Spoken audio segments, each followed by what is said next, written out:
चलिए जानते हैं उत्तर प्रदेश की 25 बड़ी खबरों को सबसे पहले। पर उससे पहले आप इस वीडियो को किस जिले से देख रहे हैं, कमेंट करके अवश्य बताएं। मथुरा के एक सरकारी स्कूल में पढ़ाई के नाम पर बच्चों को नमाज सिखाने का मामला सामने आया है। शिकायत के बाद शिक्षा विभाग ने जांच कराई, जिसमें आरोप सही पाए गए। नियमों के उल्लंघन को गंभीर मानते हुए हेडमास्टर को तत्काल प्रभाव से निलंबित कर दिया गया है। विभाग ने स्पष्ट किया कि स्कूलों में धर्मनिरपेक्ष शिक्षा ही दी जाए। सोने चांदी की कीमतों में एक बार फिर तेजी देखने को मिल रही है। खासतौर पर सिल्वर ETF में करीब 9% तक की उछाल दर्ज की गई है। विशेषज्ञों का मानना है कि वैश्विक अनिश्चितता और औद्योगिक मांग के कारण चांदी में मजबूती बनी रह सकती है। निवेशकों को चरणबद्ध निवेश और जोखिम संतुलन के साथ रणनीति अपनाने की सलाह दी जा। गाजीपुर के एक युवा किसान ने AI टेक्नोलॉजी की मदद से अपनी किस्मत बदल दी। उसने पारंपरिक खेती छोड़कर स्मार्ट फार्मिंग शुरू की, जिसमें मौसम डेटा, मिट्टी की जांच और ऑटोमेटेड सिंचाई का इस्तेमाल किया गया। इससे लागत कम हुई और उत्पादन में बढ़ोतरी हुई। कम समय में अच्छी आमदनी होने लगी, जिससे आसपास के किसान भी प्रेरित हो रहे हैं। किसानों के लिए सरकार ने बड़ी सौगात दी है। अब सिंचाई के लिए सोलर पंप 80% सब्सिडी पर उपलब्ध कराए जाएंगे। इस योजना का उद्देश्य डीजल और बिजली पर निर्भरता कम करना है। किसान ऑनलाइन आवेदन कर सकते हैं। पात्र किसानों को अनुदान का लाभ मिलेगा, जिससे खेती की लागत घटेगी और आय में बढ़ोतरी होगी।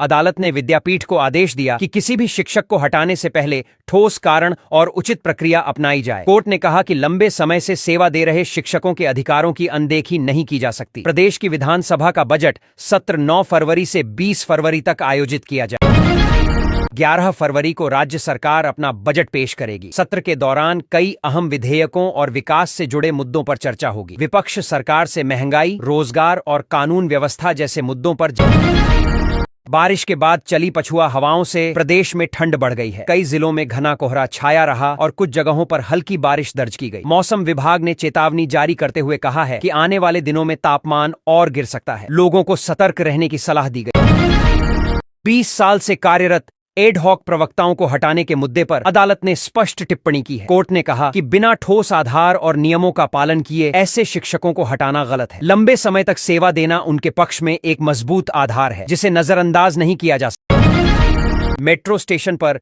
नियमित चेकिंग के दौरान एक छात्र के बैग से तमंचा मिलने से हड़कंप मच गया। सुरक्षा कर्मियों ने तुरंत छात्र को हिरासत में लिया। पुलिस पूछताछ के बाद आरोपी को गिरफ्तार कर जेल भेज दिया गया है। घटना के बाद मेट्रो स्टेशनों पर सुरक्षा और सख्त कर दी और समाजवादी पार्टी के नेताओं के बीच हुई तीखी नोकझोंक का वीडियो सोशल मीडिया पर वायरल हो रहा है। वीडियो में दोनों पक्षों के बीच तू तू मैं और धमकी भरे शब्द सुनाई दे रहे हैं। मामला चुनावी प्रक्रिया से जुड़ा बताया जा रहा है। प्रशासन ने वीडियो की जांच शुरू कर दी। एयरपोर्ट पर मेंटेनेंस कार्य पूरा होने के बाद विमानों की लैंडिंग और टेक ऑफ अब ज्यादा आसान हो जाएगा। समानांतर टैक्सीवे बनकर तैयार हो चुकी है। इससे विमानों की आवाजाही तेज होगी और देरी की समस्या कम होगी। अधिकारियों के अनुसार इससे यात्रियों को भी समय की बचत का लाभ। मथुरा के बांके बिहारी मंदिर में सलीम अहमद को ठेका मिलने पर संत समाज ने विरोध जताया है। विवाद बढ़ने पर डीएम ने सफाई देते हुए कहा कि ठेका प्रक्रिया पूरी तरह नियमों के अनुसार हुई है। प्रशासन ने स्पष्ट किया कि धार्मिक भावनाओं का सम्मान रखा जाएगा और किसी तरह की अनियमितता नहीं। नोएडा इंजीनियर मौत मामले में चौंकाने वाली जानकारी सामने आई है। जांच में पता चला कि मौके पर मौजूद फायर ब्रिगेड के कई कर्मचारियों को तैरना तक नहीं आता था। रेस्क्यू में देरी को लेकर सवाल उठने लगे हैं। इस लापरवाही पर विभागीय जिम्मेदारी तय की जा रही है और उच्च स्तरीय जांच के आदेश दिए गए। स्वामी अविमुक्तेश्वरानंद विवाद के बीच बड़ी खबर सामने आई है। करीब 19 साल बाद चारों शंकराचार्य एक मंच पर नजर आ सकते हैं। दिल्ली में प्रस्तावित बड़े आंदोलन को लेकर संत समाज में हलचल है। माना जा रहा है कि यह आंदोलन धार्मिक स्वायत्तता और सम्मान के मुद्दे पर केंद्रित होगा। तैयारियों को अंतिम रूप दिया।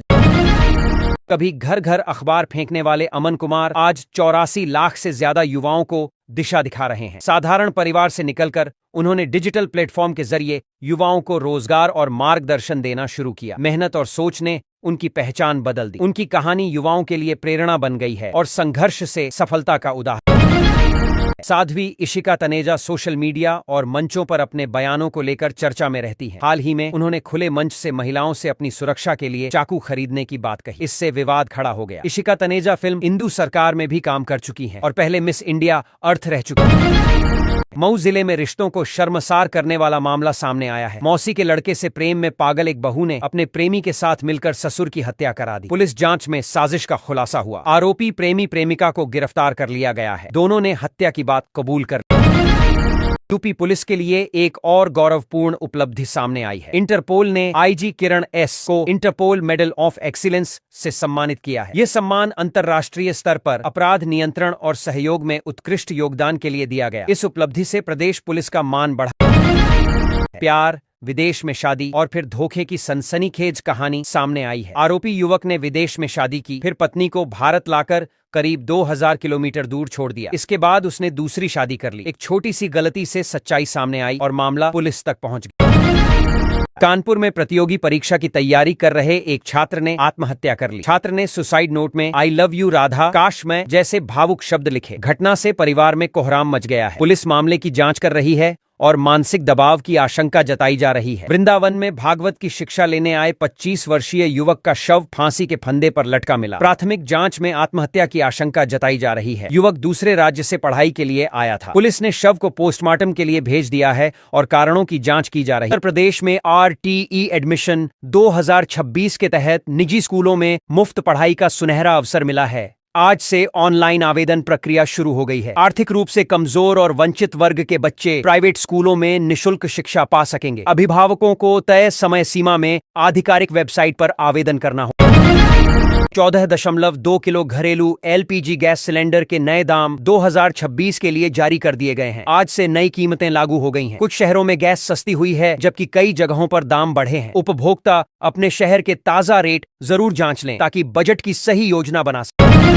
सीतापुर में वोटरों के नाम हटाने के लिए फर्जी आवेदन का मामला सामने आया है। प्रशासन ने शुरुआती जांच शुरू कर दी है। SDM का कहना है कि सभी संदिग्ध आवेदनों की बारीकी से जांच की जा रही है। वहीं सपा प्रमुख अखिलेश यादव ने BJP पर लोकतंत्र से खिलवाड़ का आरोप लगाया है, जिससे जिले की राजनीति में हलचल तेज हो गई। उत्तर प्रदेश में किसानों को बेहतर सिंचाई सुविधा देने के लिए सरकार नया अभियान चलाने जा रही है। जल संरक्षण को बढ़ावा देने के लिए तालाबों, नहरों और जल स्रोतों के पुनर्जीवन पर फोकस रहेगा। सरकार का कहना है कि इससे खेतों तक समय पर पानी पहुंचेगा, सिंचाई की लागत घटेगी और किसानों की पैदावार बढ़ेगी, जिससे ग्रामीण अर्थव्यवस्था को मजबूती मिलेगी। सोने की कीमतों को लेकर निवेशकों में असमंजस बना हुआ है। एक्सपर्ट्स का मानना है कि अंतर्राष्ट्रीय बाजार के संकेतों से आगे और गिरावट देखने को मिल सकती है। ऐसे में सवाल है कि अभी खरीदारी की जाए या बिक्री। जानकार सलाह दे रहे हैं कि जल्दबाजी से बचें, बाजार के रुझान को समझकर ही निवेश का फैसला। एक विमान में उस समय अजीब हालात बन गए